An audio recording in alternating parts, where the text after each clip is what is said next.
ஒரு மனுஷனை அவன் இந்த உலகத்தில் வந்த ஒரு மனுஷனை எது வரையிலும் கர்த்தர் அன்பு கூறுறாரா அப்படின்னாக்கா, ரட்சிக்கப்பட்டவனுக்கும் அன்பு கூறுறாரு, அதிகமாக அவருடைய பிள்ளைகள் அதிகமாக அன்பு கூறுறாரு. அதோடு கூட உலகத்தில் இருக்கிற ஒவ்வொருத்தரையும் அன்பு கூறுறாராம். எது வரலும் அன்பு கூறுறாராம்? அவன் ரட்சிக்கப்படட்டுன்னு சொல்லி அவன் மேலே தம்முடைய அன்பை காமிச்சிக்கிட்டே இருக்கிறான். பல விதங்கள் அன்பை எது வரலும் காமிக்கிறாராம். இந்த உலகத்தில் அவன் கடைசி மூச்சு இழுக்கிறவர்களும் அவருடைய அன்பு அவனுக்கு வெளிப்பட்டு கொண்டே இருக்குதான். பல விதங்களில் வெளிப்படுதான். அத்தனை தடையும் அவன் தட்டி கழிச்சா தான் நியாய தீர்ப்பில் அவன் பதில் சொல்ல முடியாது. இன்னைக்கு எத்தனையோ பேருக்கு அவருடைய அன்பு கடந்து வந்து கொண்டிருக்கிறது. அவரை நோக்கி மகனே என்று அழைக்கிறது. இன்னைக்கு அநேகர் என்ன பண்ணுறாங்கன்னாக்கா, உலகத்துக்காக, சொந்த பந்தங்களுக்காக, அப்பா அம்மாவுக்காக, பிள்ளைகளுக்காக, உறவுகளுக்காக இயேசு அன்பை தட்டி கழிக்கிறார்கள். இதை கேட்டுக்கொண்டிருக்கிற அன்பு சகோதரனை, சகோதரியை, தாயை, தகப்பனை, உனக்கு நான் சொல்லுகிறேன், மனுஷர்களுக்கு முன்பதாக இயேசுவை ஏற்றுக்கொள்கிறதற்கு வெட்கப்பட்டால் பிதாவின் சமூகத்தில் காணப்படும் பொழுது இயேசு உன்னை பிதாவின் இடத்தில் ஏற்றுக்கொள்வதற்கு வெட்கப்படுவார். இந்த நாளிலும் ஒரு அற்புதமான ஒரு சத்தியத்தை நாம் தியானிக்க போகிறோம். இந்த நாளில் நமக்கு அவருடைய உதவியையும் அவருடைய சகாயத்தையும் பெற்றுக்கொள்வதிலே அவருடைய அன்பு எவ்வாறு பங்கு வகிக்கிறது. கடந்த நாட்களில் நாம் சொன்னோம், அவருடைய உதவியை நாம் பெற்றுக்கொள்வதற்கு நம்முடைய ஜெப வாழ்க்கை குறித்து நான் பார்த்தேன். ஜெபம் எவ்வாறு பங்கு வகிக்கிறது, அப்போ ஜெபத்தினுடைய அடிப்படை என்ன, ஜெபம் செய்வதனுடைய அடிப்படை, ஜெபத்தின் அடிப்படை என்னன்னாக்கா, முதலாவது தேவனோடு உள்ள உறவு. தேவனோடு நாம் நல்ல உறவு கொண்டிருக்கும் பொழுது அவருடைய சித்தம் நமக்கு தெரிய வருகிறது. அவருடைய சித்தத்தை நம்முடைய வாழ்க்கையில் வெளிப்படுத்தி ஜெபிக்க வைக்கிறார். அவரோடு உறவு கொள்வதற்கு நமக்கு வேத வசன தியானமும், ஆவியிலே நிறைந்து நாம் அந்நிய பாஷையிலே பேசுவதும் அவரோடுள்ள நெருக்கமான ஐக்கியத்திற்கு நமக்கு உதவி செய்கிறதா இருக்கிறது என்பதை கடந்த வாரத்திலே உங்களுக்கு நான் காண்பித்து கொடுத்தேன். இந்த நாளிலும் கூட அவர் நமக்கு உதவி செய்கிறவர், சகாயம் செய்கிறவர் என்பதில் நமக்கு சந்தேகமே வந்துடக்கூடாது. அதுக்காகத்தான் இத்தனை வசனங்களை நான் வாசிக்கிறேன். கர்த்தர் எனக்கு உதவி செய்ய மாட்டாராட்டிருக்குது அப்படின்றதான எண்ணங்கள் நமக்கு வந்துடக்கூடாத விடிக்கு அவருடைய வார்த்தையின் அடிப்படையில் அவர் எப்பொழுதும் உதவுகிறவர், சகாயம் பண்ணுகிறவர், நம் பட்சத்தில் இருக்கிறவர். வசனம் சொல்கிறது, கர்த்தர் என் பட்சத்தில் இருக்கிறார். எல்லாம் சொல்ல, கர்த்தர் என் பட்சத்தில் இருக்கிறார். யார் பக்கம் இருக்கிறார்? கர்த்தர் யார் பக்கம் இருக்கிறாரு? என் பக்கம் இருக்கிறார். அந்த விசுவாசம் நமக்கு இருக்கணும். அதனால தான் சங்கீதக்காரன் அடிக்கடி சொல்வான், கர்த்தர் என் பட்சத்தில் இருக்கிறார். ஆமென். யார் நம்ம பக்கம் இருக்கிறாங்களோ இல்லையோ, ஒருவேளை இந்த நம்ம எதிர்பார்த்தவர்கள், நாம் நேசித்தவர்கள், நாம் நம்பினவர்கள் ஒருவேளை நம் பக்கத்தில் இல்லாமல் இருக்கலாம். ஆனால் உண்மை என்று சொன்னால் வேத வசனத்தின் அடிப்படையில் கர்த்தர் எப்பொழுதும் அவருடைய பிள்ளைகள் பக்கமாக இருக்கிறார். எப்படி ஒரு பெற்றார் என்ன குற்றம் குறை இருந்தாலும் கூட பிள்ளைகள் பக்கம் தான் நிற்குவாங்க. பார்த்துருக்கிறீங்களா? அதே போலதான் கர்த்தர் நம் பக்கத்தில் இருக்கிறார். ஆமென். நமக்கு ஒரு உதவி செய்கிறதுல உண்மையுள்ளவர் என்பதை வசனத்தின் அடிப்படையில் நாம் பார்க்கத்தான் அவர் மேலே ஒரு நம்மளுக்கு இன்னும் அதிகமான விசுவாசம் உண்டாகும். விசுவாசிக்கிறவனுக்கு எல்லாம் அல்லேலூயா என்ன கூடும்? விசுவாசிக்கிறவனுக்கு தான் எல்லாம் கூடும். வேற அளவு மூல அறிவில் விசுவாசிக்கிறவனுக்கு அல்ல, ஆத்மாவிலே அவருடைய வசனத்தின் அடிப்படையிலே அசைக்க முடியாத ஒரு விசுவாசம், உறுதியான ஒரு விசுவாசம், கண்மலையின் மேல் கட்டப்பட்ட வீட்டை போல் இருக்கிற ஒரு உறுதியான விசுவாசத்தினால் அவரிடத்திலிருந்து நாம் நன்மைகளையும் உதவிகளையும் இன்னும் அதிகமாய் பெற்றுக்கொள்ள முடியும். சரி, என்றைக்கும் அவர் நமக்கு உதவுகிறவர் என்பதை குறித்த ஒரு சில வசனங்களை உங்களுக்கு காண்பித்து நான் சொன்னதான அந்த தலைப்பின் அடிப்படையில் நாம் தியானிக்க போகிறோம். என்ன தலைப்பு நான் சொல்லியிருக்கிறேன்? என்ன சொல்லியிருக்கேன்? நமக்கு அவர் உதவி செய்கிறதுல அவருடைய அன்பு எவ்வளவு பங்கு வகிக்கிறது. இயேசுவின் அன்பு பல நேரங்களில் தேவனிடத்திலிருந்து நாம் பெற்றுக்கொள்கிறதுக்கு எல்லாமே நாம் அவரிடத்திலிருந்து ஏதாவது ஒரு நன்மையை பெற்றுக்கொள்கிறதுக்கு நம்மளை ஒப்பிட்டு பார்க்குறோம். நான் தகுதி இல்லை, இந்த நன்மையை பெற்றுக்கொள்றதுக்கு நான் தகுதி இல்லை, நான் போதுமான அவளை ஜெபிக்கலை, நான் பரிசுத்தமாக இல்லை, நான் எதையும் கர்த்தருக்குன்னு செய்யலை, இப்படியெல்லாம் நம்மளுடைய தேவனிடத்திலிருந்து ஏதாவது ஒன்றை பெற்றுக்கொள்வதற்கு நாம் நம்முடைய மூளையிலே, நம்முடைய மனதிலே உண்டாகிறதான ஒரு அறிவு என்னன்னாக்கா, நான் அதுக்கு தகுதியானவன் அல்ல, நான் இதை இந்த நன்மையை பெற்றுக்கொள்வதற்கு தகுதியானவன் அல்ல அப்படின்றதான எண்ணங்கள் நமக்குள் வந்து விடுகிறது. ஆகவே தான் அந்த எண்ணங்களை போக்கும்படியாக தேவன் அப்படி நம்முடைய தகுதியின் அடிப்படையில், நம்முடைய விசுவாசத்தின் அடிப்படையில், நம்முடைய ஒழுக்கத்தின் அடிப்படையில், நம்முடைய ஜபத்தின் அடிப்படையில் அவருக்கு நன்மைகளை பெற்றுக்கொள்கிறோம், இல்லை என்று சொல்லவில்லை. ஆனால் அதையும் தாண்டி நமக்கு சில நன்மைகளை செய்கிறதுல, பொதுவான நன்மைகளை செய்கிறதுல, மேலான நன்மைகளை செய்கிறதுல, அதிகமான நன்மைகளை செய்கிறதுல இயேசுவின் அன்பு எவ்வளவு பங்கு வகிக்கிறது என்பதை இந்த நாளில் உங்களுக்கு காண்பித்து கொடுக்க போகிறேன். நீங்கள் நன்றாய் கவனியுங்கள். இது இயேசு கிறிஸ்துவின் மேலும் தேவனாகிய கர்த்தர் மீதும் நமக்கு இருக்கிற விசுவாசத்தை வர்த்திக்க பண்ணும். விசுவாசம் பெருகும் பொழுது நம்முடைய வாழ்க்கையிலே எல்லா விதமான காரியங்களிலும் நமக்கு அது உதவியையும் ஆசீர்வாதங்களையும் கொண்டு வரும். விசுவாசத்தினால் நீதிமான் பிழைப்பான், விசுவாசிக்கிறவனுக்கு எல்லாம் கைகூடும், நீ விசுவாசித்தால் தேவனுடைய மகிமையை காண்பாய். ஆமென், அல்லேலூயா. வாசிக்கிறேன் பாருங்க, சங்கீதத்தின் புஸ்தகம் 46வது அதிகாரம் 1 சங்கீதம் 46 1 5 வரலும் வாசிக்கிறேன், நீங்கள் எடுத்துக்கொள்ளுங்க. தேவன் நமக்கு அடைக்கலமும் ஆபத்து காலத்தில் அனுகூலமான துணையுமானவர். ஆகையால் பூமி நிலை மாறினாலும் மலைகள் நடுசுமத்தில் சாய்ந்து போனாலும் அதன் ஜலங்கள் கொந்தளித்து பொங்கி அதன் பெருக்கினால் பர்வதங்கள் அதிர்ந்தாலும் நாம் பயப்படும். ஒரு நதியுண்டு, அதன் நீர்க்கால்கள் தேவனுடைய நகரத்தையும் உன்னதமானவர் வாசம் பண்ணும் பரிசுத்த ஸ்தலத்தையும் சந்தோஷிப்பிக்கும். தேவன் அதன் நடுவில் இருக்கிறார். எல்லாம் சொல்ல, தேவன் என் நடுவில் இருக்கிறார், நான் அசைக்கப்பட மாட்டேன். அதிகாலையில் தேவன் எனக்கு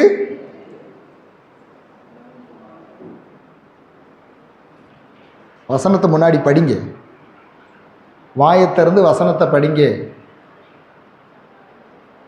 நான் முதந்து படிச்சுட்டு வரேன், கடைசியில் நிறுத்தும் பொழுது நீங்கள் வாயை திறந்து படிக்கணுன்றதுக்காகத்தான் நான் நிறுத்துகிறேன், வேறு ஒன்றும் கிடையாது. தேவன் என் நடுவில் இருக்கிறார், நான் அசைக்கப்பட மாட்டேன். அதிகாலையில் தேவன் எனக்கு, வாயை திறந்து நீங்கள் வசனத்தை படிக்கணுன்றதுக்காகத்தான் இந்த ப்ராக்டிஸ் உங்களுக்கு சொல்லிக் கொடுக்குறேன். ஒவ்வொரு தேவனுடைய வார்த்தையும் நமக்கென்று நாம் எடுத்துக்கொள்ள வேண்டும். ஆமென். தேவனுடைய வார்த்தைகள் நம்மை நோக்கி வரும்பொழுது யாருக்கு யாருக்குன்னு எடுத்துக்கொள்ளணும். எனக்கு, எல்லாம் சொல்ல, எனக்கு. தேவன் என் நடுவில் இருக்கிறார், என் வீட்டில் இருக்கிறார், என்னோடு இருக்கிறார், நான் அசைக்கப்பட மாட்டேன், நான் தளர்ந்து போக மாட்டேன், நான் சோர்ந்து போக மாட்டேன். ஒவ்வொரு நாள் அதிகாலையிலும் தேவன் எனக்கு சகாயம் பண்ணுவார், உதவி பண்ணுவார். அல்லேலூயா.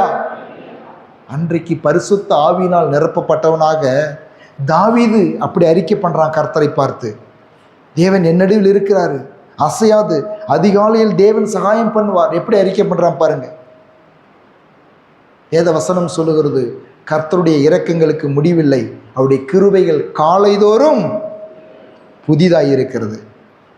எவ்வளவு நல்லவர், அவருடைய வார்த்தை அவரை பற்றி எவ்வாறு சொல்லுகிறது பாருங்கள். சங்கீதம் 91 கூட நீங்கள் பாருங்கள், அவருடைய 91வது சங்கீதம் 3வது வசனத்திலிருந்து அதில் 16வது வசனத்து வரலும் கூட நீங்கள் வாசித்து பாருங்கள். எனக்கு வாசிக்கிறதுக்கு நேரம் இல்லை. சங்கீதம் 91 3லேருந்து 16 வரலும் நீங்கள் குறிப்பெடுத்துக்காங்க. அதில் எப்படி உதவி பண்ணுகிறார், எப்படி உதவி பண்ணுகிறார், எப்படி சகாயம் பண்ணுகிறார், எப்படி காக்கிறார் என்பதை இந்த வசனங்கள் நமக்கு எழுதியிருக்கிறது. முதல்ல ஒரு 2 வசனங்களை நான் வாசிக்கிறேன் பாருங்க. அவர் வேடனுடைய கண்ணிக்கும் பாழாக்கும் கொள்ளை நோய்க்கும் தப்புவிப்பார், சிறகுகளாலே உன்னை மூடுவார், அவர் செட்டைகளின் கீழ் அடைக்கலம் புகுவாய், அவருடைய சத்தியம் உனக்கு பரிசியும் கேடகமாகும். அல்லேலூயா.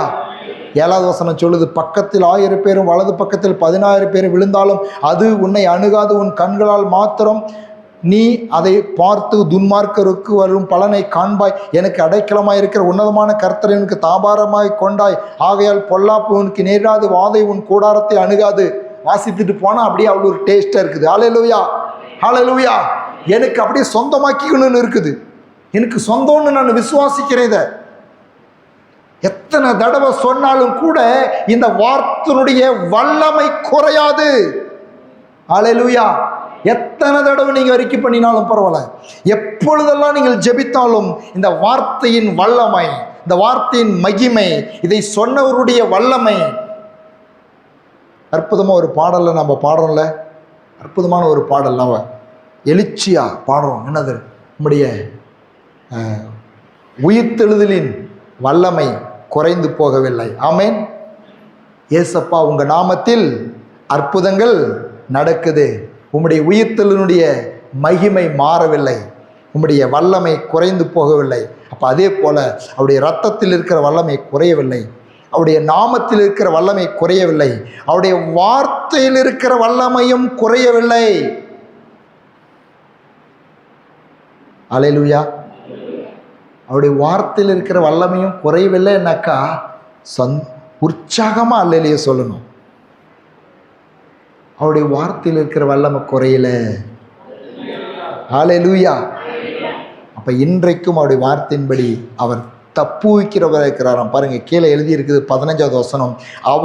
அவன் என்னை நோக்கி கூப்பிடுவான், நான் அவனுக்கு மறு உத்தரவு அருளி செய்து ஆபத்தில் நானே அவனோடு இருந்து அவனை தப்புவித்து அவனை கனப்படுத்துவேன். அல்லேலூயா. என்னை தப்புவிக்கிறார். தப்புவிக்கிறாரா? தப்புவிக்கிறார். நம்மளை நோக்கி கூப்பிடும் பொழுது தப்புவிக்கிறார். நிச்சயமாகவே 94:18 சொல்லுகிறது பாருங்க, அவர் எப்படி நமக்கு உதவுகிறார் என்பதை. அற்புதமான வார்த்தைகள். இந்த வார்த்தைகளெல்லாம் உங்கள் உள்ளத்தில் பதியும்படியாக நான் வாசிக்கிறேன். என் கால்கள் சறுக்குகிறது என்று நான் சொல்லும்போது, கர்த்தாவே உம்முடைய கிருபை என்னை தாங்குகிறது. எல்லாம் சொல்லுங்க, தாங்குகிறது.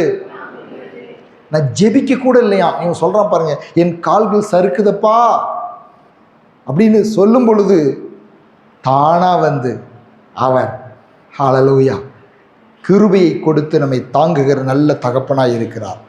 மத்தேயு 14:30-31 பாருங்க, அவங்க ஒரு உதவியை செய்கிறார். மத்தேயு 14வது அதிகாரம் 30-31 வசனத்தை. காற்று பலமாய் இருக்கிறதை கண்டு பயந்து அமிழ்ந்து போகையில் ஆண்டவரே என்னை இரட்சியும் என்று கூப்பிட்டான்.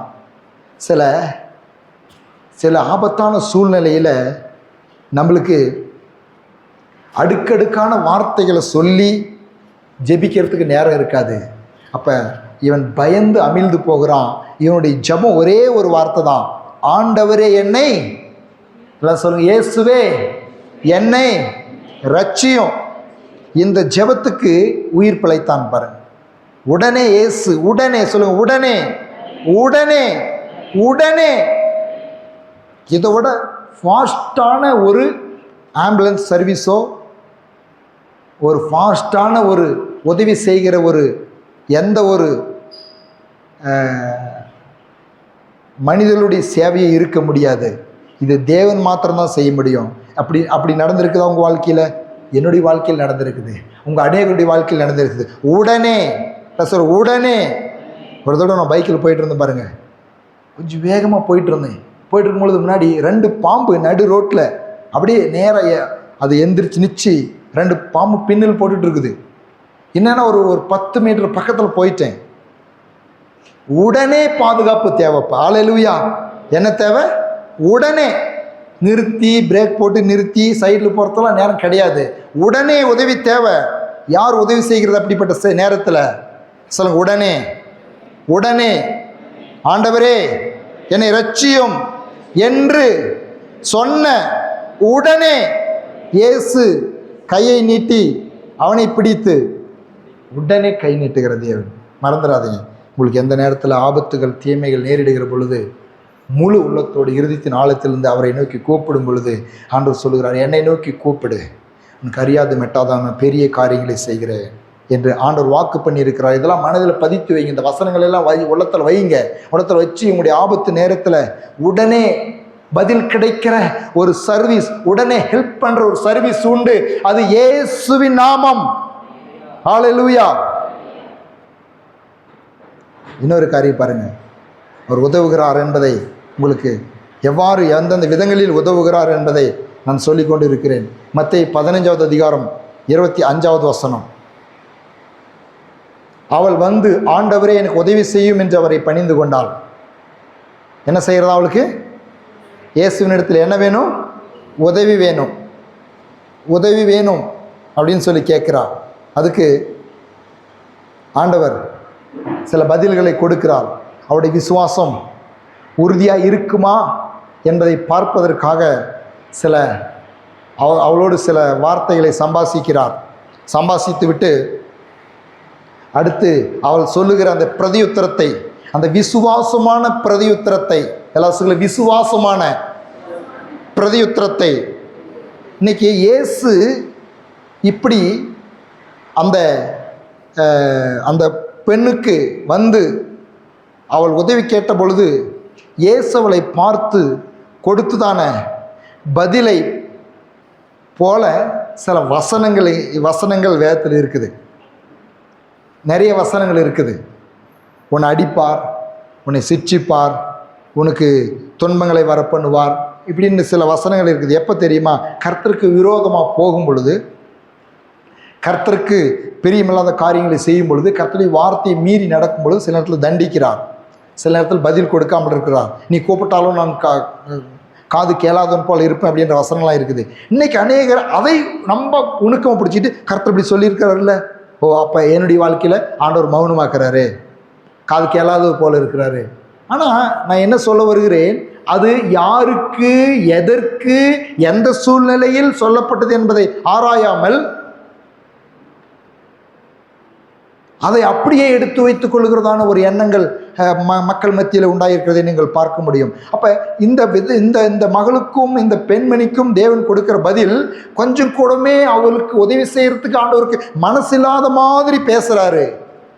ஆனால் அவளுடைய விசுவாசம் மேலே போயிட்டே இருக்குது. அவர் எவ்வளவு நெகட்டிவாக சொன்னாலும் அவளுக்கு ஒன்று தெரிஞ்சிச்சு, இந்த தேவன் இரக்கமும் உருக்கமும் மனதுருக்கும் உள்ள தேவன், இவரிடத்தில் நாம் மீண்டும் மீண்டும் நம்முடைய விசுவாசத்தை வெளிப்படுத்தினால் உதவி பெற்றுக்கொள்ள முடியும் என்கிற அந்த ஒரு விசுவாசம் அவள் உள்ளத்தில் குறைந்து போகவில்லை. என்னடா உதவி கேட்டு வரோம், மனுஷன் இந்த மாதிரி பேசுகிறானே அப்படின்னு சொல்லி அவருடைய உள்ளத்தில் அவர் மேல் எந்த ஒரு அவிசுவாசமோ அவர் மேல் தப்பான எண்ணமோ இவளுக்கு உண்டாகலை. இவளுக்கு உண்டானதெல்லாம் என்ன தெரியுமா? இவரை பற்றி இவள் தரவாய் அறிந்து வைத்திருந்தாள். ஆமேன், ஹல்லேலூயா. இன்றைக்கும் அப்படிதான் தேவ பிள்ளைகளா இருக்கிற நாம் ஒரு பொழுதும் கூட கர்த்தரை குறித்து என்ன பாடுகள் வந்தாலும், மரணமே வந்தாலும் கர்த்தர் நல்லவர், ஹல்லேலூயா, அதுல மாற்று கருத்தே இருக்கக்கூடாது. அதுதான் விசுவாசம். மரணமே வந்தாலும், நானும் எவ்வளோ ஜெபம் பண்ணி பார்த்துட்டுங்க, பிரச்சனை மாறலையா, கர்த்தர் நல்லவர், ஹல்லேலூயா. என்கிட்ட தான் தப்பு இருக்க முடியும். ஒரு பொழுதும் கர்த்தர் தப்பு செய்கிறவர் அல்ல, தவறு செய்கிறவர் அல்ல, தேமையினால் என்னை சோதிக்கிறவர் அல்ல, எனக்கு ஒரு காலை ஒடித்து என்னை பரீட்சை பார்க்கிறவர் அல்ல என்பதில் நான் உண்மையாய் அவரை நம்புகிறேன். அவர் நல்லவர் என்பதை. ஆமேன். எனக்கு ஒரு தீமையை கொடுத்து என்னை வேதனைப்படுத்தி என்னை கசக்கி பிழிஞ்சி பாருங்க. இப்போலாம் எவ்வளவோ நம்ம தாய் தப்புன்னு முன்னேறிட்டோம். ஆரம்ப நாட்களில் நான் எங்கள் பாட்டி வீட்டில் வளர்ந்தப்ப எனக்கு கொடுத்தான ஒரு பனிஷ்மெண்ட்டு, நீங்கள் யாருக்கு ஒரு சில பேர் நீங்கள் பண்ணியிருக்கலாம், பள்ளிக்கூடத்துக்கு நான் போக மாட்டேன் அப்படின்னு சொன்னாக்கா என்ன செய்வாங்க தெரியுமா? ஒரு பனிஷ்மெண்ட்டு, அந்த பனிஷ்மெண்ட்லாம் இப்போ தரதில்லை, நம்ம யாருக்குமே தரதில்லை. பிள்ளைங்களை அடிக்கிறதே கிடையாது. ஒரு சின்ன சூடு வரா மாதிரி கூட அடிக்கிறது கிடையாது. நான் படிக்கிற காலத்தெல்லாம் கம்பி பழுக்கு வச்சு இங்கெல்லாம் சூடு வச்சு தழும்புகளாம் எங்கள் ஃப்ரெண்டுங்களுக்கெல்லாம் உண்டு. கம்பி பழுக்கு வச்சு அது வாழ்நாள் முழுக்குமே அந்த தழும்பு அப்படியே இருக்கும். அப்படிப்பட்டதான சிக்ஷைகள். தவறு செய்யும் பொழுது, பள்ளிக்கூடத்துக்கு போக மாட்டேன்னு சொல்லும் பொழுது எனக்கு கிடைச்சதான ஒரு சிக்ஷை இன்னுமே நினைவில் இருக்குது. ஒரு படிக்குள்ள நெருப்புகள் போட்டு அதில் முளாய் போட்டு மூஞ்சில் வச்சு பிடிச்சிக்குவாங்க. எப்படி இருக்கும்? மூக்கு வச்சு பிடிச்சா எப்படி இருக்கும்? பிள்ளையை அப்படி இல்லாமல் சிச்சிப்பாங்க. நீங்கள் யாராவது சிச்சிக்கிறீங்களா அப்படி? இல்லை கம்பி பழுக்கு வச்சு யாராவது சூடு வைக்கிறீங்களா? தடியில் கூட அடிக்க மாட்டேறீங்க. தடி வீட்லேயே இல்லை. எங்கள் வீட்டில் நான் சின்ன பையனாக இருக்கும்போது தடி இருக்கும். பிள்ளைங்களை அடிக்கிறதுக்குன்னு தடி வச்சுருப்பாங்க. ஸ்கூலில் தடி வச்சுருப்பாங்க. ஒரு தடவை ஆசிரியர் என்னை அடித்தார். இங்கே அடித்து ஒரேடி இங்கே இது வரலும் போவோம், வளர்த்திய ஒரு தடி வச்சுட்டு இருப்பாங்க. அப்படி அடித்தா இங்கே முதுமால் அடித்தாக்கா ஒருடியே மடுப்பாங்கால் வரலும் போய் அந்த தடியினுடைய துளிர் போய் அடிக்கும். அப்படிப்பட்டதான சிச்சைகள். இன்றைக்கி நாம்ளே மாறிட்டோம். கர்த்தர் தம்முடைய பிள்ளைகளுக்கு தீமையினால் சோதிக்கிறவர் அல்ல. வசனம் அப்படி சொல்லி என்ன சொல்? தீமையினால் என்னை இல்லை சொல், தீமையினால் என்னை கசக்கி பிழிஞ்சி என்னை நம்பிக்கை அற்று போகிற அளவுக்கு எனக்கு சோதனையை அனுமதிக்கிறவர் அல்ல. அவர் சோதனையில் நம்முடைய விசுவாசத்தின் வர்த்தனைக்காகத்தான் சில நேரத்தில் சோதனையை அனுமதிக்கிறாரே தவிர, விசுவாசம் பெரிதாகிறதுக்காக, விசுவாசம் வளருகிறதற்காக, விசுவாசம் ஒளியும்படியான சோதனை நம்முடைய வாழ்க்கையில் தேவன் அனுமதிப்பதில்லை. ஆகவே இந்த ஸ்திரீயினுடைய இந்த சம்பாஷணையில் இயேசு ஸ்திரியோடு ஸ்திரீக்கு உதவி செய்கிற விஷயத்தில் சம்பாஷணை செய்கிறார். அவளுக்கு உதவி செய்ய முடியாது அப்படின்றதான வார்த்தைகளை அவள் போட்டாலும் அவளுக்கு அவளுடைய வார்த்தைகள், விசுவாச வார்த்தைகள் இயேசுவின் உள்ளத்திலிருந்து அவளுக்கு நன்மை உண்டாக்கும்படியான வல்லமையை புறப்பட செய்தது. இயேசு அவளுக்கு பிரதியுத்தரமாக சொல்கிறார், ஸ்திரியே உன் விசுவாசம் பெரிது. எல்லாம் சொல், விசுவாசம் பெரிது. பெரிய விசுவாசம் இருந்தால் அடுத்து நடக்குது பாருங்க ஒரு காரியம். நான் மேலே ஒரு வசனத்தை வாசிக்கும் பொழுது உங்களுக்கு நான் சொன்னேன், உடனே என்று சொல்லி, உடனே எல்லாம் சொல், உடனே ஆண்டவர் நோக்கி ரட்சிம்னு கூப்பிட்றான் முழு உள்ளத்தோடு. உடனே பதில் கிடைக்கிறது, உதவி வருகிறது. இங்கே இந்த விசுவாசம் இவளுக்கு பெருகிக்கொண்டே போகிறது. உறுதியான விசுவாசம் பெரிய விசுவாசமாக இருக்கிறது.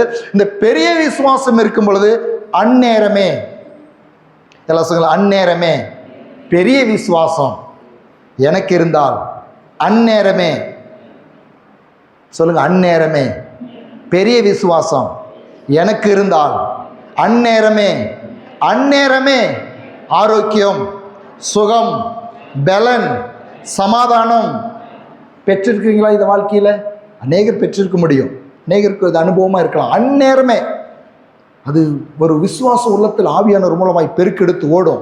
வசனங்கள் மடமடமடன்னு வரும், விசுவாசத்தை பெருக பண்ணும்.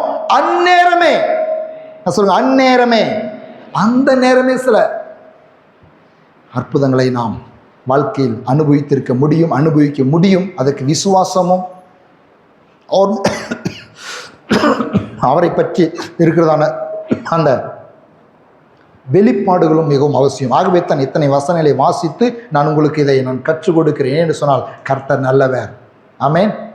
இயேசு நல்லவர், உதவுகிறவர், பலப்படுத்துகிறவர், உதவி செய்கிறவர், எனக்கு உதவி செய்வார், என்னை பலப்படுத்துவார். சரி, இப்போ தான் நான் உங்களுக்கு இந்த இயேசுவினிடத்திலிருந்து நாம் உதவிகளை பெற்றுக்கொள்ளுகிற காரியங்களிலே அவருடைய அன்பு எவ்வாறு பங்கு வகிக்கிறது, இதை நாம் தியானிக்க போகிறோம். நன்றாய் கவனியுங்கள். இயேசு பிதாவாகிய தேவன், பரிசுத்த ஆவியானவர் பல விதங்களிலே நமக்கு உதவுகிறார்கள்.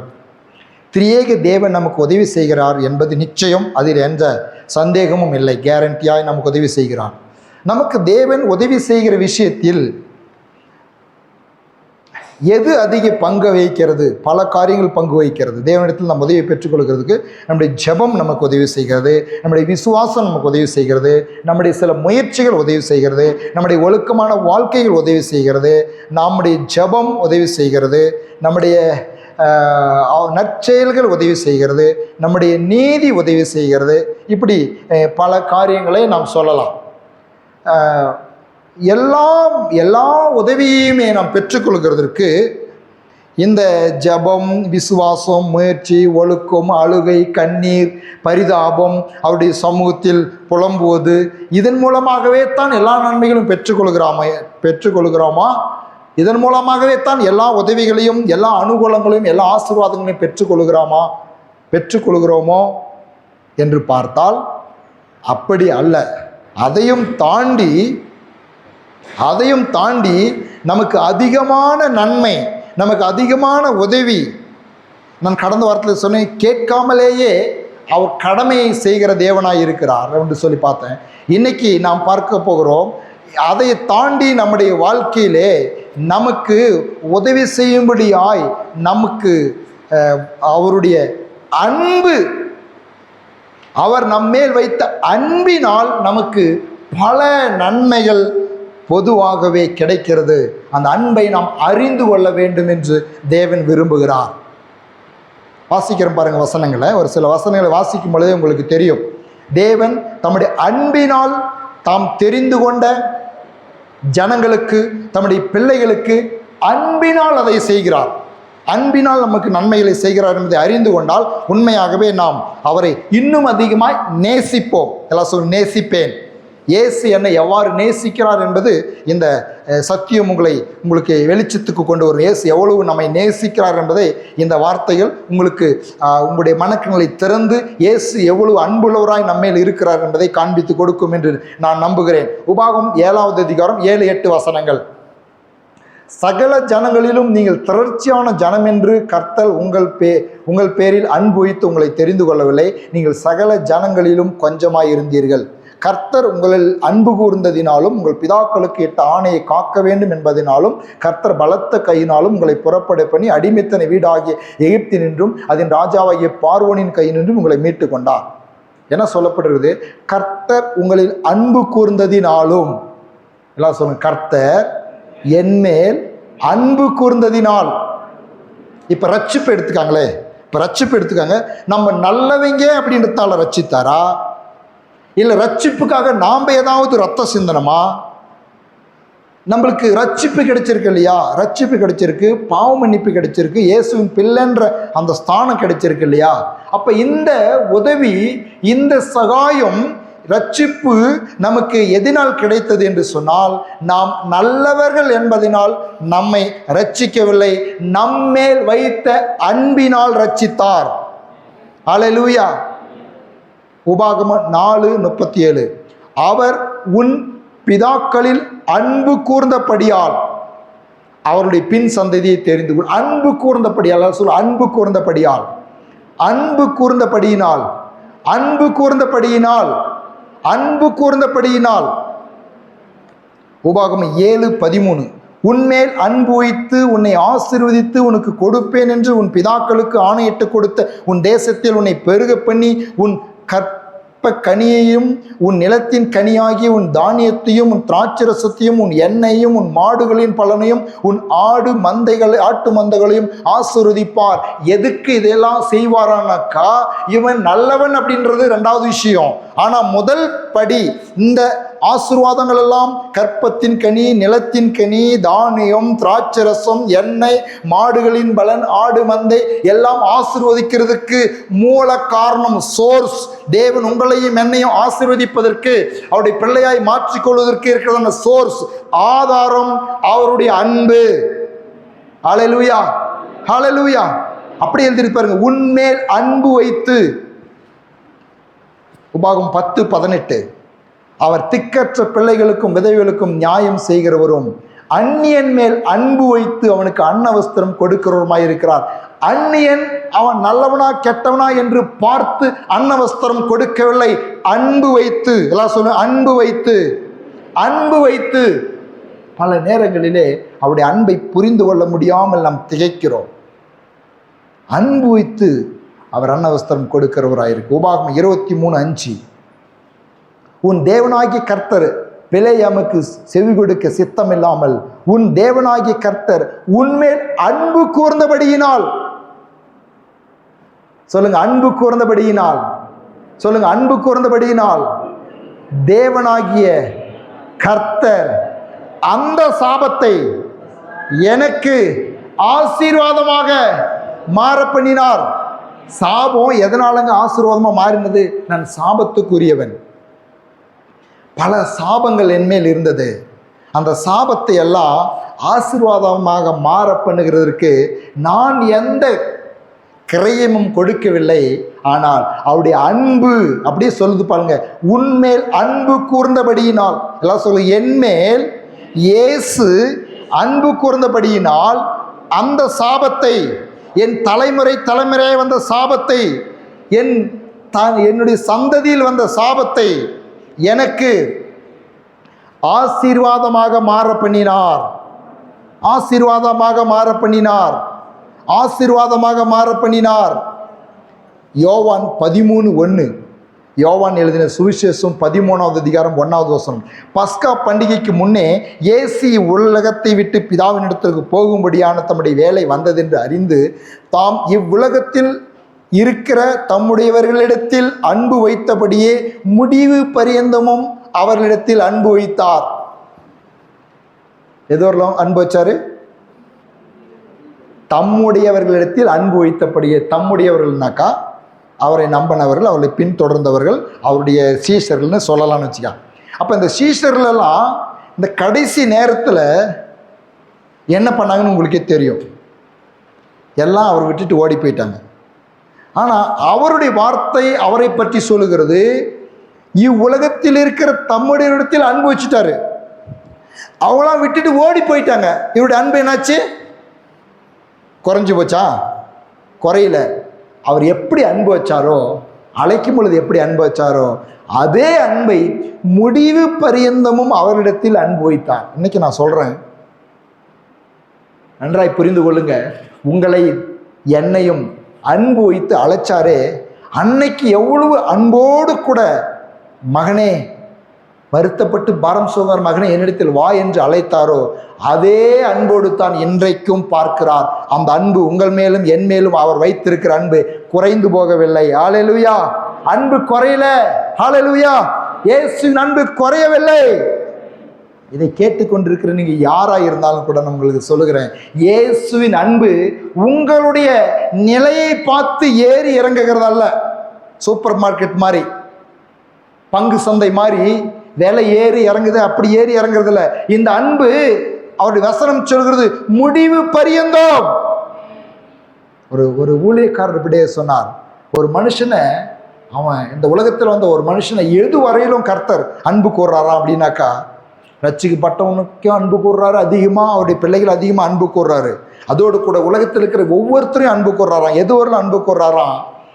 அவன் ரட்சிக்கப்படட்டுன்னு சொல்லி அவன் மேலே தம்முடைய அன்பை காமிச்சிக்கிட்டே இருக்கிறான். பல விதங்கள் அன்பை எது வரலும் காமிக்கிறாராம். இந்த உலகத்தில் அவன் கடைசி மூச்சு இழுக்கிறவர்களும் அவருடைய அன்பு அவனுக்கு வெளிப்பட்டு கொண்டே இருக்குதான். பல விதங்களில் வெளிப்படுதான். அத்தனை தடவையும் அவன் தட்டி கழிச்சா தான் நியாய தீர்ப்பில் அவன் பதில் சொல்ல முடியாது. இன்னைக்கு எத்தனையோ பேருக்கு அவருடைய அன்பு கடந்து வந்து கொண்டிருக்கிறது. அவரை நோக்கி மகனே என்று அழைக்கிறது. இன்னைக்கு அநேகர் என்ன பண்றாங்கன்னாக்கா, உலகத்துக்காக, சொந்த பந்தங்களுக்காக, அப்பா அம்மாளுக்காக, பிள்ளைகளுக்காக, உறவுகளுக்காக இயேசுவின் அன்பை தட்டி கழிக்கிறார்கள்.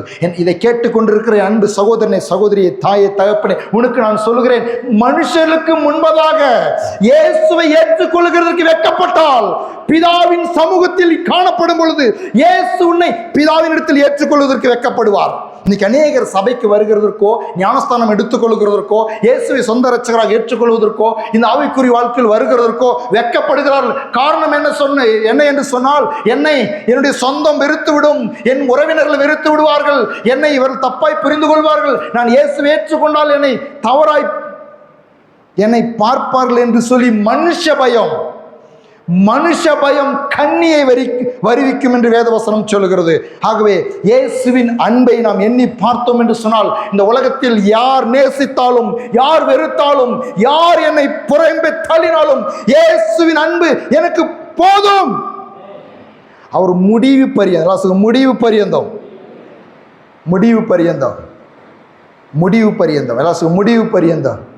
என் மேல் அன்பு வைக்கிற ஒருவர் உண்டு, அவர் இயேசு.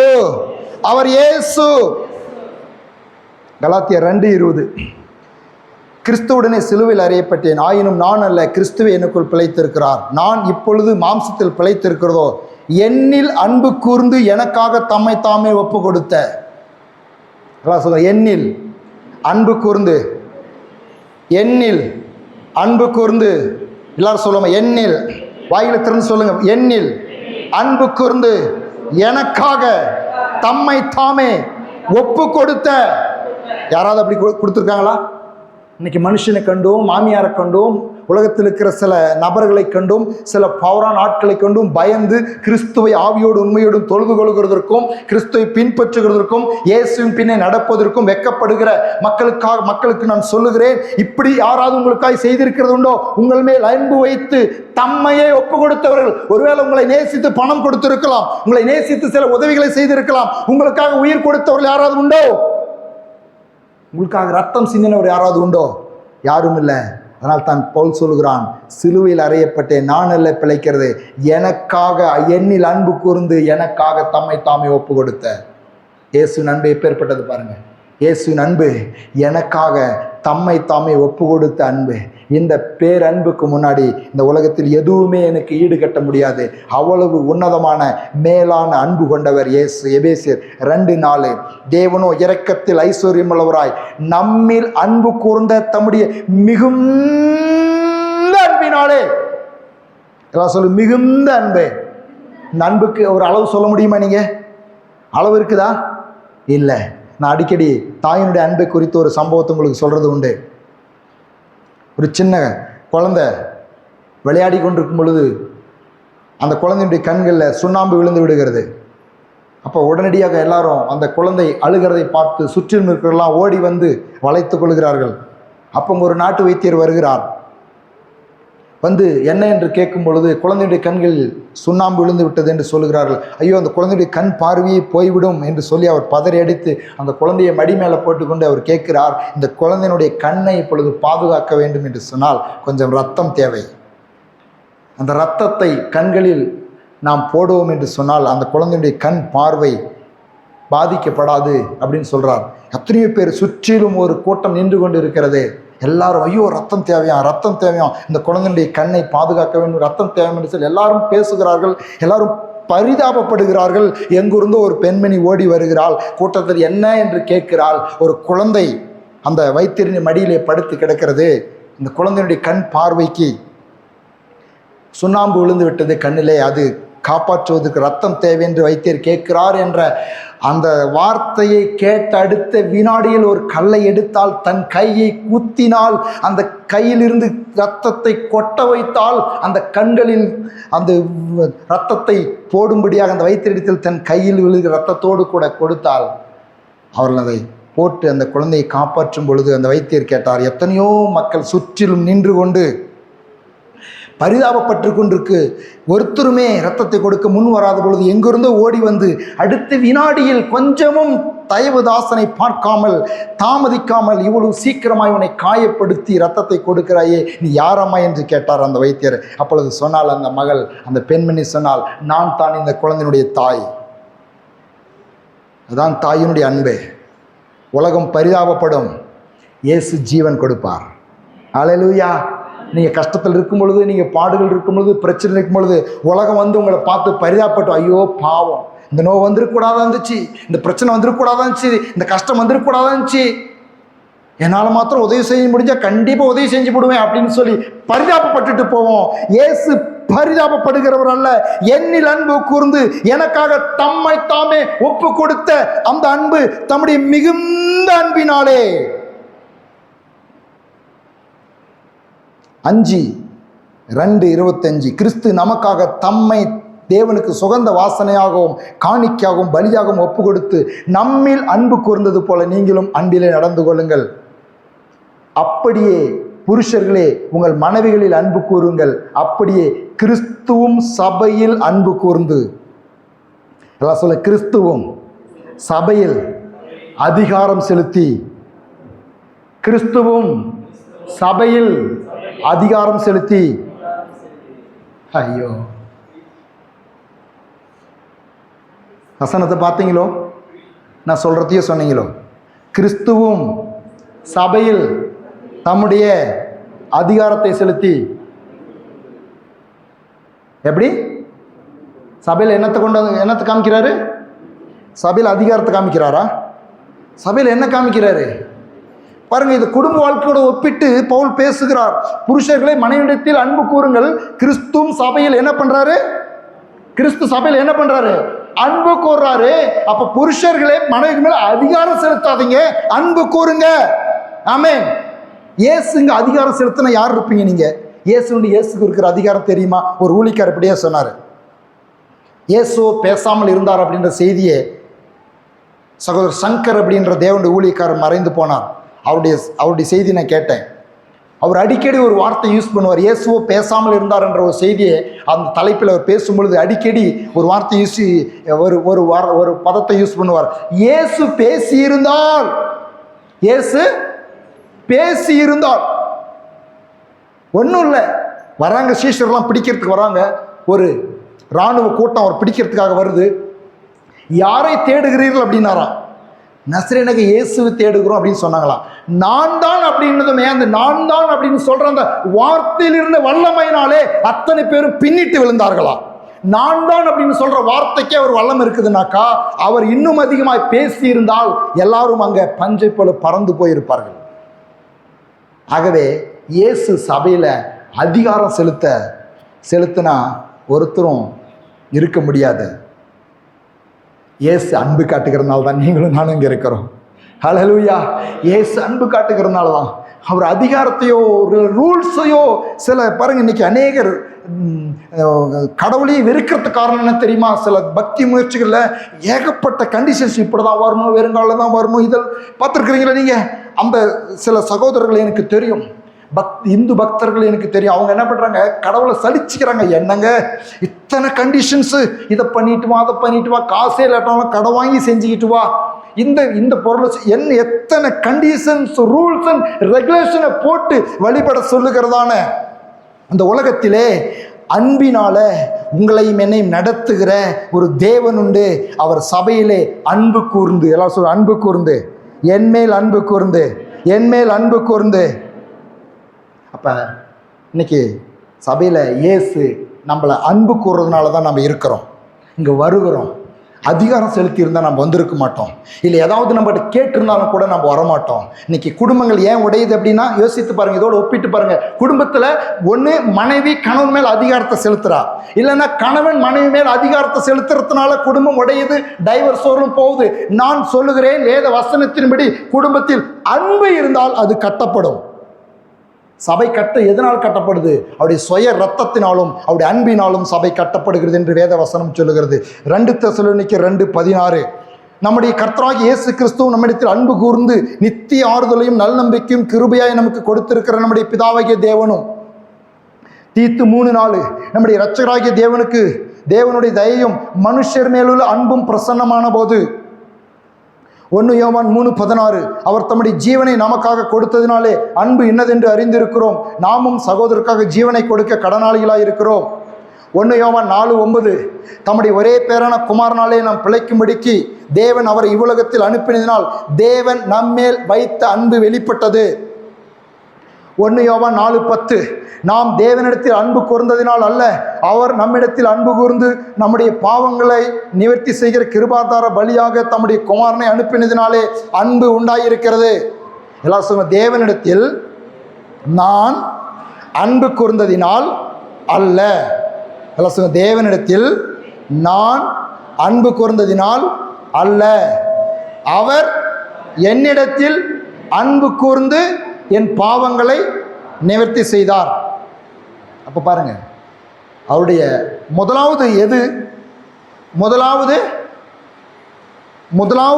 அன்பு காட்டுறது யாரு? முதலாவது அன்பு காட்டுறது யாரு? சொல்லுங்க. முதலாவது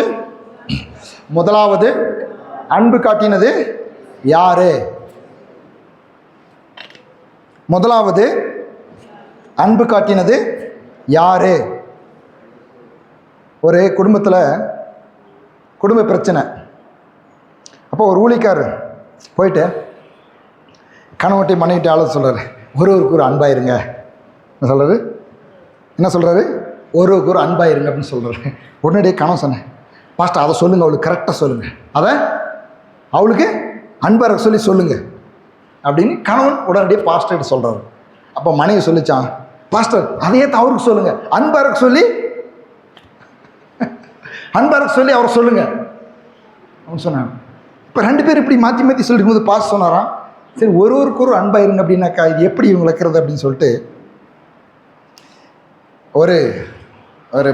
ஒரு பால் எடுத்தார். ஒரு பால் எடுத்ததும் நினச்சிக்கிட்டதும் இவங்களுக்கு ஒரு பந்தை அவங்க கணவன் கையில் கொடுத்து, கரெக்டாக நீ நினச்சிட்டு இருக்கு இல்லையா, கரெக்டாக உனக்கு நேராக அந்த செவத்துக்கு அடிக்கணும் அப்படின்னு சொல்லி சொன்னார். எப்படி ஓங்கி அடிக்கணும்? ஓங்கி அந்த பந்து அடித்தா அந்த பந்து செவத்துக்கு அடித்து மூஞ்சிலே வந்து அடிச்சு. எப்படி அடிச்சு? என்ன பாஸ்டர் இது இப்படி பண்ணிட்டீங்களே? அவர் சொன்னாராம், நான் ஒன்றும் பண்ணலையே, பந்து அங்கே தானே அடிக்க சொன்னேன், நீங்கள் தான் வேகமாக அடிக்க சொன்னீங்க. அப்போ இவர் விளக்க சொன்னாராம், நீ பந்தை வேகமாக அடிச்சு இல்லையா, அந்த பந்து செவத்தில் பட்டு ரிட்டன் ஒன்று மூஞ்சில் வந்து பட்டுச்சு இல்லையா, இதே போல தான் நீ எதை பேசுகிறையோ அது ரிட்டன் ஆகும், நீ எதை சொல்கிறையோ அது உன் வாழ்க்கையில் விளையும். அப்போ நீ அன்பாக பேசுனாக்கா அவள் அன்பாக பேசுவாள். புரிஞ்சப்போ 2 பேர்த்துக்கு புரிஞ்சிருச்சு, கணவன் மனைவி 2 பேர்த்துக்கு புரிஞ்சு. என்ன தெரியுமா, யாராக இருந்தாலும் சரி, மனைவி அன்பாக பேசினா கணவன் அன்பாக பேசுவான், கணவன் அன்பாக பேசுனா மனைவி அன்பாக பேசுவாங்க. இதுதான் குடும்பத்தில் நடக்கிற காரியம். அப்போ இதில் எப்படி தெரியுமா, நான் அன்பாக பேசவே இல்லை, இது வித்தியாசமான அன்பு. நான் என்ன பண்ணல, அன்பாக பேசவே இல்லை, ஆனால் அவர் அன்பாக பேசிக்கொண்டே இருக்கிறார். அல்லேலூயா. நான் கோவப்பட்டாலும், நான் பாவப்பட்டாலும், நான் சோர்ந்து போனாலும், நான் தளர்ந்து போனாலும், நான் அவரை நம்பலேனாலும் அவருடைய அன்பு மாறவே இல்லை. அல்லேலூயா. உங்கள் அன்புக்கு குறைவில்லை, உங்கள் அன்புக்கு அகலம் ஆழம் நீளம் உயரமே இல்லை. தேவன் இவ்விதமாய் நம்மிடத்தில் அன்பு கூர்ந்து வெளிப்படுத்தல் 1:6 பாருங்களேன். வெளிப்படுத்தல் 1:6 பாருங்க. நம்ம இடத்துல அன்பு கூர்ந்து தம்முடைய இரத்தத்தினாலே நம்முடைய பாவங்களை கழுவி நம்முடைய பிதாவாகிய தேவனுக்கு முன்னாக நம்மை ராஜாக்களும் ஆசார்களும் ஆக்கின அவருக்கே மகிமையும் வல்லமையும் உண்டாயிருப்பதாக, என்றென்றைக்கு உண்டாயிருப்பதாக. யாரிடத்தில் அன்பு கூர்ந்து? இயேசு என்னிடத்தில் அன்பு, எல்லாம் சொல்லுங்க, என்னிடத்தில் இயேசு அன்பு கூர்ந்தார். முதலாவது அன்பு கூர்ந்தார். யார் அன்பு கூர்ந்தது? இன்னைக்கு என்ன பண்ணிட்டு இருக்காரு? பல நேரத்தில் பாருங்கள், நம்முடைய வாழ்க்கையில் ரட்சிக்கப்படும் பொழுது அவருடைய அன்பை நம்ம அதிகமாக உணர்வோம். இயேசு என்னை நேசித்தாச்சு, இயேசு என் அன்பு கூர்ந்தார், என்னை ரட்சித்துட்டாரு, என்னை விடுதலை ஆக்கிட்டாரு. சில அற்புதங்கள்லாம் பார்க்குவோம். என்ன தெரியுமா, ரட்சிக்கப்பட்ட நாட்களில் வந்ததுமே எப்படி சொல்லி கொடுத்துட்டாங்கன்னாக்கா, எப்பா ரட்சிக்கப்படுறதுக்கு அற்புதம், ரட்சிக்கப்படுறதுக்கு சில அற்புதம் அதிசயம் நடக்கும். ரட்சிக்கப்பட்டவற்றெல்லாம் ஒன்றும் இல்லை, கம்முனு பொதிமாடு மாதிரி நீ பாடுகளை சுமந்துட்டு போயிட்டே இருக்கணும். கிறிஸ்து வாழ்க்கைனாக்கா சில இப்படி சொல்லி கொடுக்குறோம். கிறிஸ்து வாழ்க்கைனாக்கா என்ன பஞ்சு மெத்து நினச்சிக்கிட்டியா? பாடுகள் நிறைந்த வாழ்க்கை, இடுக்கமான வாசல், இதெல்லாம் இருக்குதுங்க, இல்லைன்னு சொல்லலை. ஆனால் என்ன, பாடுகளும் கண்ணீரும் கவலையும் கஷ்டமும் வேதனையும் வியாதியும் துன்பமும் இதே தான் கிறிஸ்துவ வாழ்க்கையா? ஒருவன் கிறிஸ்துவுக்குள் ஒரு நாள் புது சிருஷ்டியா இருக்கிறான், பழையன ஒளிந்து போயின்னு வசனம் சொல்லுகிறதே. கிறிஸ்து இயேசுக்குள் வெற்றி சிறக்க பண்ணுகிற தேவனுக்கு ஸ்தோத்திரம் என்று சொல்லுகிறதே. ஒன்றுக்கும் கவலைப்படாமல் எல்லாவற்றையும் குறித்து ஸ்தோத்திரத்தோடு கூடி ஜபத்தினாலும் வேண்டுனாலும் தேவனுக்கு தெரியப்படுத்துங்கள். எல்லா புத்திக்கு மேலான தேவ சமாதானம் உங்கள் சிந்தைகளையும் இருதயங்களையும் ஆட்கொள்ளும் என்று எழுதியிருக்கிறதே. உதயவரும் கண்மலைக்கு நேராய் உன் கண்களை ஏறிடுங்கள், வானத்தையும் பூமியும் படைத்த கர்த்தருக்கு ஒத்தாசையரும் உன் காலை தள்ளாட விட்டார், உன்னை காக்கிற உறங்கார் என்று எழுதியிருக்கிறதே. அல்லேலூயா. இந்த வசனம்லாம் எப்படி மறந்து போயிருது? ஏன்னாக்கா இன்னைக்கு ஒரு விதமாக டிசைன் பண்ணி வைக்கிற பிசாசு நன்மைகளை சுதந்திரித்துக் கொள்ளக்கூடாது அப்படின்றதுக்காக, தேவனுடைய ஆசீர்வாதங்களை பெற்றுக்கொள்ளக்கூடாது என்பதற்காக அவருடைய அன்பை குறைத்து மதிப்பிட வைக்கிறான் பிசாசு. எச்சரிக்கையாயிருங்கள், தேவனுடைய அன்பு குறைந்து போகலை. நீங்கள் ரட்சிக்கப்படும் பொழுது உங்களை எவ்வளோ அன்பு காட்டினாரோ அதே அளவுக்கு உங்களையும் என்னையும் நேசிக்கிறார். நமக்கு அவர் கொடுக்கிற நன்மைகள், கொடுக்கிற ஆசீர்வாதங்கள், கொடுக்கிற உதவிகள் எல்லாம் நம்முடைய தகுதியின் அடிப்படையில் மாத்திரமல்ல. ரட்சிக்கப்படுறது தகுதியின் அடிப்படையிலா அன்பின் அடிப்படையிலா? கிருபை விசுவாசம் அன்பின் அடிப்படையிலா தகுதியின் அடிப்படையில் ரட்சிக்கப்பட்டோமா? தகுதியின் அடிப்படையில் ரட்சிக்கப்பட்டோமா? கிருபை விசுவாசம் அன்பின் அடிப்படையில் ரட்சிக்கப்பட்டோமா? அப்ப இன்றைக்கும் சில நன்மைகளை பெற்றுக்கொள்வதற்கு ஏன் தகுதியே பார்க்கிறோம்? எனக்கு தகுதி இல்லை, நான் நல்லவன் அல்ல, நான் யோக்கியன் அல்ல. ஏன் அதை கொண்டு வந்தது பிசாசுடைய தந்திரம் என்று நான் சொல்லுவேன். அப்ப எந்த தகுதியுமே இல்லாத எனக்கு தேவன் கிருபையாய் ரட்சிப்பை கொடுத்தார் என்று சொன்னால், இன்றைக்கும் கூட அவருடைய அன்பினால் எனக்கு நன்மைகளை உண்டு பண்ண தேவன் உண்மையுள்ளவராய் இருக்கிறார். அல்லேலூயா. வாசிக்கிற பாருங்க, ஆதியாகமம் 3வது அதிகாரம் 21வது வசனம். ஆதியாகமம் 3:21. தேவனாகிய கர்த்தர் ஆதாமுக்கும் அவன் மனைவிக்கும் தோல் உடைகளை உண்டாக்கி அவர்களுக்கு உடுத்தினார். ஆதாமுக்கும் அவன் மனைவிக்கும் தோல் உடைகளை உண்டாக்கி தேவன் உடுத்திவிப்பார் என்று சொன்னால், அந்த தோல் உடையை உண்டாக்கி ஆதாமுக்கும் ஏவாளுக்கும் உடுத்தி அவருடைய நிர்வாணத்தை மூடுவதற்கு ஆதாமினிடத்திலும் ஏவாளிடத்திலும் தகுதியை பார்த்தாரா? தம்முடைய அன்பினால் தோல் உடைகளை அவருக்கு உண்டாக்கி உடுத்தினாரா? ஆதாமுக்கும் ஏவாளுக்கும் தேவன் தோல் உடைகளை உண்டாக்கி உடுத்தினது ஆதாமும் ஏவாளும் நல்லவர்கள் என்பதனால் அல்ல, அவர் பரிசுத்தவான்கள் என்பதனால் அல்ல. அவர் என்னால் உண்டாக்கப்பட்ட ஜனம், அவர் மேல் நான் வைத்த அன்பு குறையல. அவன் பாவம் செய்த பொழுதும், அவன் என் வார்த்தை மீறின பொழுதும் அவன் மேல் உள்ள அன்பு எனக்கு குறையல அப்படின்றதை வெளிப்படுத்துகிறதற்காக ஒரு மிருகத்தை அடித்து அதன் ரத்தத்தை சிந்த வைத்து அதனுடைய தோலை எடுத்து அவளுக்கு தோல் உடையை உண்டாக்கி அவருடைய நிர்வாணத்தை மூடி அவர்களை ஆசீர்வதித்து மீண்டும் பெருக செய்கிறார். எதன் அடிப்படையில் அவர்களுக்கு தோல் உடையை உண்டாக்கினார்? அன்பின் அடிப்படையில். எல்லாம் சொல்ல, அன்பின் அடிப்படையில். எனக்கு தேவன் தருகிற எண்ணற்ற நன்மைகள் அவருடைய அன்பின் அடிப்படையில் வருகிறது என்பதை நான் விசுவாசிக்கிறேன். ஹல்லேலூயா. பாருங்க, என்ன அவருடைய அன்பை உணர்ந்து கொள்ளக்கூடாதுன்றது தான் பிசாசனுடைய ஒரு பெரிய ஒரு தந்திரமே. அவருடைய அன்பை மாத்திரம் உணர்ந்து கொள்ளக்கூடாது. எங்கெங்க இன்னைக்கு அநேகர் கேட்டு பாருங்க, இன்னைக்கு அநேகர் சில நன்மைகளை பெற்றுக்கொள்ளாது இருப்பதற்கு, சில ஆசீர்வாதங்களை பெற்றுக்கொள்ளாமல் இருப்பதற்கு, சில சுகத்து கூட சரீரத்தில் பெற்றுக்கொள்ளாது இருக்கிறதுக்கு காரணம் என்ன தெரியுமா? அவருடைய அன்பை குறைத்து. ரட்சிக்கப்பட்டப்ப நான் ஜெபம் பண்ண நல்லா கேட்டாருங்க, இப்பெல்லாம் நான் கொஞ்சம் அவர் அனுமதிச்சிருக்காருங்க, சுகர் அவர் அனுமதிச்சிருக்கிறாருங்க, பிபி அனுமதிச்சிருக்கிறாருங்க, கடன் அனுமதிச்சிருக்கிறாருங்க, வியாதி அனுமதிச்சிருக்கிறாருங்க. கேட்டுருக்கிறீங்களா? என்ன ஒரு பரிதாபமான வார்த்தை இவைகள் எல்லாம். அவர் அனுமதிச்சிருக்கிறாராம், வியாதிகளை அவர் அனுமதிச்சிருக்கிறாருன்னு சொல்லக்கூடிய விசுவாசத்துக்குள் போய்விட்டோம். ஆனால் கர்த்தர் அனுமதித்தார் என்று வாய் திறந்து எப்படி சொல்ல முடியும்? கர்த்தர் அனுமதிக்கல. விசுவாசத்துக்காக மாத்திரம் ஏதாவது காரியங்களை அனுமதிக்க முடியும். ஆனால் நம்மை வேதனைப்படுத்துவதோடைய நோக்கம் அல்ல. அவர் நம்மேல் அன்புள்ளவராய் இருக்கிறார். முடிவு பரியந்தம் சொல்லுங்க, முடிவு பரியந்தம். முடிவு பரியந்தம் தோல் உடைகளை உண்டாக்கி, ஹல்லேலூயா, எனக்கு நன்மைகளை அன்பின் அடிப்படையில் தருகிறார் என்பதை விசுவாசிக்கிறேன். எனக்கு அவர் அன்பினாலே நன்மைகளை தருகிறார் என்பதை நான் விசுவாசிக்கிறேன். அடுத்த ஒரு சம்பவத்தை கூட வாசிக்கிறேன், புதிய ஏற்பாட்டிலிருந்து. லூக்கா எழுதின சுவிசேஷம் 15வது அதிகாரம், லூக்கா 15:22-23. அப்பொழுது தகப்பன் ஊழியக்காரரை நோக்கி, நீங்கள் உயர்ந்த வஸ்திரத்தை கொண்டு வந்து இவனுக்கு உடுத்தி இவன் கைக்கு மோதிரத்தையும் கால்கள் பாதரட்சியும் போடுங்கள், கொழுத்து கன்றை கொண்டு வந்து அடியுங்கள், நாம் புசித்து சந்தோஷமாயிருப்போம். நான் கேட்கிறேன், உயர்ந்த வஸ்திரம், கைக்கு மோதிரம், காதுக்கு பாதரட்சை எந்த தகுதியின் அடிப்படையில் கொடுக்கப்பட்டது? எந்த தகுதியின் அடிப்படையில் கொடுக்கப்பட்டது? எல்லாவற்றையும் இழந்து பன்றிகளோடு தன் வாழ்க்கையை செலவழித்து துர்நாற்றத்தோடு திரும்பி வருகிற மகனுக்கு உயர்ந்த வஸ்திரத்தையும் அவனுக்கு மோதிரத்தையும் பாதரட்சையும் அந்த தகப்பன் எந்த தகுதியின் அடிப்படையில் கொடுத்தார்? அவன் ஜெபத்தின் அடிப்படையில் கொடுத்திருப்பார் என்று நீங்கள் சொன்னால், அவன் வானத்துக்கும் தேவனுக்கும் உனக்கும் விரோதமாய் பாவம் செய்தேன் என்று சொல்லி ஒரு ஜெபத்தை ஏறெடுக்கிறான். அவன் ஜெபத்தின் அடிப்படையில் அவனுக்கு அவர் உதவி செய்திருப்பார் என்று சொன்னால், அவனை ஒரு வேலைக்காரனாக வைத்திருக்க வேண்டும். இல்ல ஒரு வீட்டில் ஒரு மூலையிலே ஒரு பணிவிடைக்காரனாக வைத்தவனுக்கு உணவு கொடுத்திருக்க வேண்டும். அவன் ஜெபத்தை அவர் கேட்கவில்லை. இயேசுவுக்கு இருந்த அன்பின் அடிப்படையில் தான் இன்றைக்கு உங்களுக்கும் எனக்கும் நன்மைகள் உண்டாகிறது என்பதை விசுவாசிப்போம். அல்லேலூயா. இன்னைக்கு அநேகருடைய உள்ளங்கள் இருக்கிறதான வருத்தங்கள் என்னன்னாக்கா, நான் இன்னும் அதிகமா ஜெபிக்கல.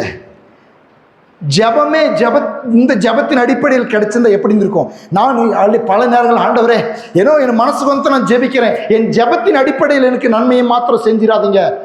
ஜெபம் எனக்கு எப்படி ஜெபிக்கன்னு எனக்கு தெரியாது, ஆனால் உங்க அன்பினால் என்னை நிரப்புங்க. ஆமென். ஃபாதர் பெக்மா அருமையாய் பாடுறார், ஏசையா ஏசையா உம் அன்பினால் என்னை மூடும் ஐயா. ஆமென். எதனால மூட சொல்லணும்? உங்கள் அன்பினால் என்னை மூடிடுங்க. உங்கள் அன்பினால் எனக்கு உதவிகள் உண்டாகட்டும், உங்களுடைய பாசத்தினால் உண்டாகட்டும். பாருங்க, அன்பினால் கிடைக்கிற ஆசீர்வாதங்கள் வித்தியாசமானது. அன்பினால் கிடைக்கிற உதவி. ஒரு தாய் தகப்பன் இருக்கிறாங்கன்னாக்கா, பிள்ளைக்கு அந்த பிள்ளையினுடைய தகுதியின் அடிப்படையில் மாத்திரம் உதவி செஞ்சால் எப்படி இருக்கும்? எனக்கு கீழ்ப்படியில இதனால் செய்ய மாட்டேன், எனக்கு கீழ்ப்படியில அதனால் இதை செய்கிறேன் அப்படின்னு பிள்ளையினுடைய தகுதியின் அடிப்படையில் தாய் தகப்பன் பிள்ளைங்களுக்கு உடை எடுத்து கொடுக்கறதில்ல, தகுதியின் அடிப்படையில் அவர்களை படிக்க வைக்கிறதில்ல, அவங்களுக்கு இருக்கிற நல்ல குணத்தின் அடிப்படையில் அவங்களை நேசிக்கிறதில்ல, பிள்ளையாய் பிறந்து விட்டதனால் நேசிக்கிறார்கள். அல்லேலூயா. ஆகவே உங்களுக்கும் எனக்கும் இருக்கிற தகுதியை கண்டு நாம் சோர்ந்து போகாதபடிக்கு, நம்மிடத்தில் சில குறைகள் இருக்கும் பொழுது நாம் சோர்ந்து போகாதபடிக்கு, நாம் நிச்சயமாகவே ஆண்டவரே உம்முடைய அன்பினால் என்னை கண்ணோக்கி பார்த்து உம்முடைய அன்பினால் என்னை நிறைத்தருளும் என்று அவரிடத்தில் நம்மை அவருடைய அன்புக்காக நாம் ஏங்கும் பொழுது அவருடைய அன்பின் அடிப்படையில் கிடைக்கிற ஆசீர்வாதங்கள், உயர்ந்த வஸ்திரம், சொல்லுங்க, உயர்ந்த வஸ்திரம், மோதிரம், பாதரட்சை எனக்கு உண்டாவது என் தகுதியின் அடிப்படையில் அல்ல, என் ஜெபத்தின் அடிப்படையில் அல்ல, அவர் அன்பின் அடிப்படையில் எனக்கு கிடைக்கிறது. அவர் என் மேல் அன்பு கூர்ந்ததினால் கிடைக்கிறது. நான் அவருடைய பிள்ளை, அவருடைய அன்பு கூறியவன். லூக்கா ரோமர் 8:32 தம்முடைய சொந்த குமாரனை, எழுந்து நிற்போம் பாருங்க, எழுந்து நிற்க போகிறோம். ஒரு நிமிஷம் எல்லாரும் கூட எழுந்து நிற்போம். அவருடைய அன்பை கொஞ்சமாவது நீங்கள் ருசித்து பார்க்கணும். அவருடைய அன்பை நீங்கள் எண்ணி பார்க்கணும். கிறிஸ்துவின் அன்பு அளவற்றது. தம்முடைய சொந்த குமாரன் என்று பாராமல் நம்ம எல்லாருக்காகவும் அவரை ஒப்பு கொடுத்தவர். அவரோடு கூட மற்ற எல்லாவற்றையும் அருளாது இருப்பது எப்படி? என்ன ஒரு அற்புதமான ஒரு வார்த்தை பாருங்க. சொந்த குமாரன் என்றும் பாராமல் எனக்காக இயேசுவை ஒப்பு கொடுத்தவர். எண்ணி பாருங்க ஒரு நிமிஷம். யாரை கொடுத்தாராம்?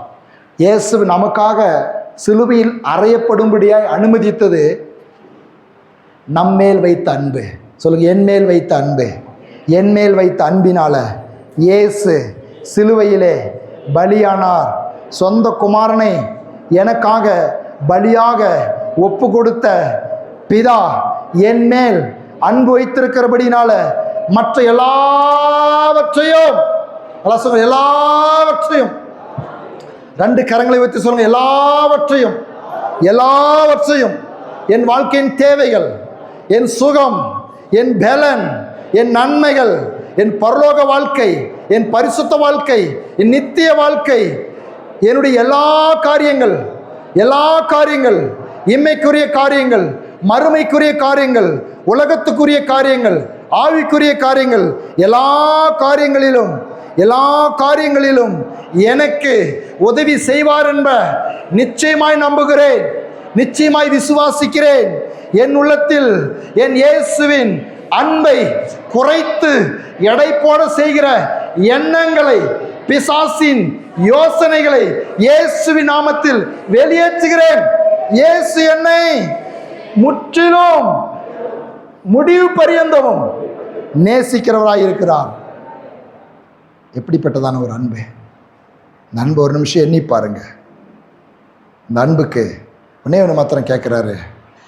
இவ்வளவு அன்பு கூர்ந்து எல்லாவற்றையும் செஞ்சுட்டு யோவான் 2:15-16-17 பேதுருக்கிட்ட வந்து நிற்கிறாரு. பேதுரு என்ன பண்ணியிருக்கான்? அப்படியே அவருக்காக தீயா பறந்தவன், ஜீவனுள்ள தேவனுடைய குமாரன் அப்படின்னு சொன்னவன், யாருக்கிட்ட போவாண்டவரே வாழ்வதர் வார்த்தம் கிட்ட தான் இருக்குதுன்னு சொன்னவன்.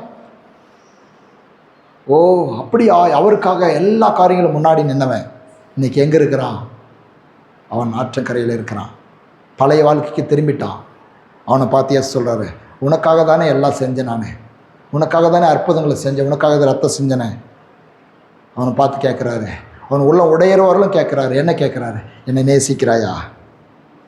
உங்களை என்னையும் பார்த்து ஆண்டவர் நம்மகிட்ட வேறு எதையும் கேட்கல, என்னை நேசிக்கிறாயான்னு கேட்குறாரு. எதுக்கு தெரியுமா?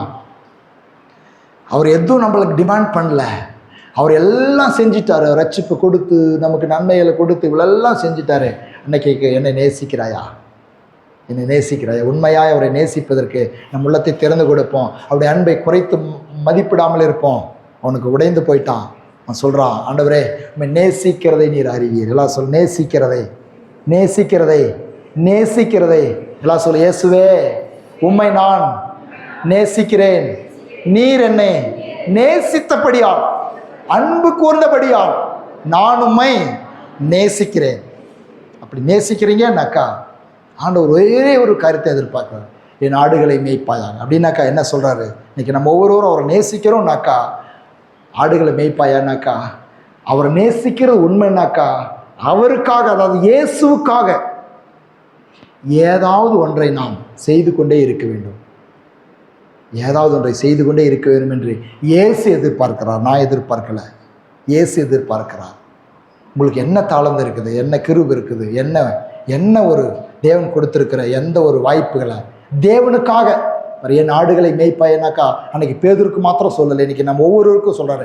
இவ்வளவு அன்பு கூர்ந்த இயேசு, அன்புனால எல்லாவற்றையும் கொடுத்துட்டு இருக்கிற இயேசு நம்மளை பார்த்து ஒரே ஒரு வார்த்தை கேட்குறாரு, எனக்காக, என்னுடைய ராஜ்யத்தின் பணிக்காக, சுவிசேஷ பணி, ஆத்துமாக்கள் ரட்சிக்கப்படுறதுக்கு, கர்த்தருடைய ராஜ்யம் கட்டப்படுறதுக்கு உங்களால் இயன்றதை, ஜபமாக இருக்கலாம், உழைப்பாக இருக்கலாம். நான் இந்த ஜபித்து கொண்டிருக்கும் பொழுது, ஆயத்தப்படுத்தி கொண்டிருக்கும் பொழுது ஆவியானவர் எனக்கு ஒரு காரியத்தை நினைவுபடுத்தினார்.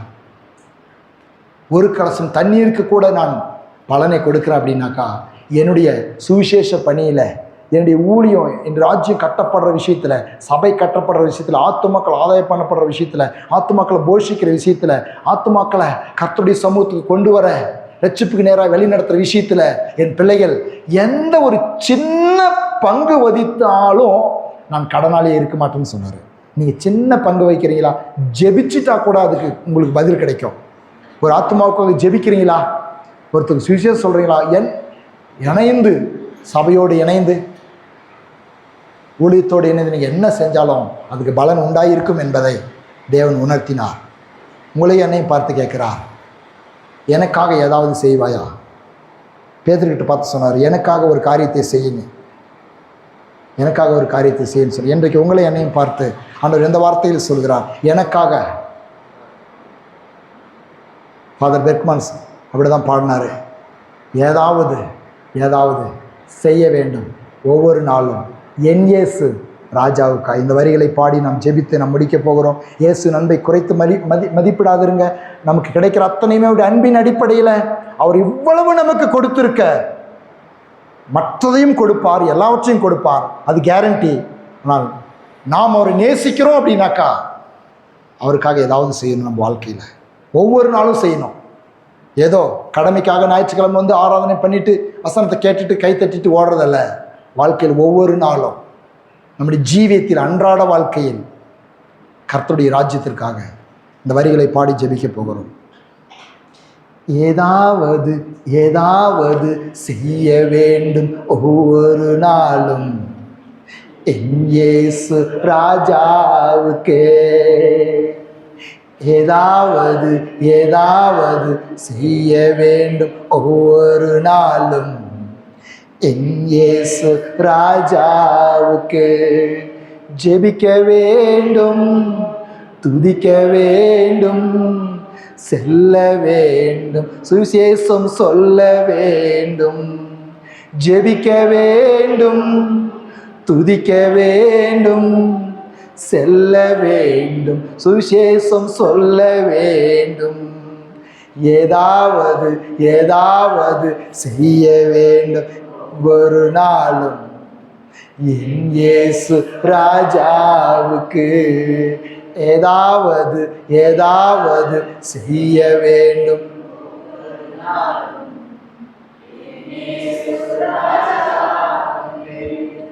இயேசுவின் நாமத்தில் ஜெபிக்கிறோம் பிதாவே.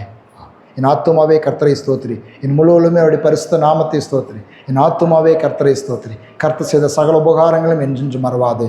ஆமென். பிதாவாகிய தேவனுடைய அன்பும் இயேசு கிறிஸ்துவினுடைய கிருபையும் பரிசுத்தனுடைய சந்தோஷமும் சமாதானமும் ஐக்கியமும் நம் அனைவரோடும் இன்றும் என்றும் சதா காலங்களிலும் இருப்பதாக. ஆமென். ஆமென். ஹல்லேலூயா, ஹல்லேலூயா. கர்த்தருக்கு மகிமை உண்டாவதாக.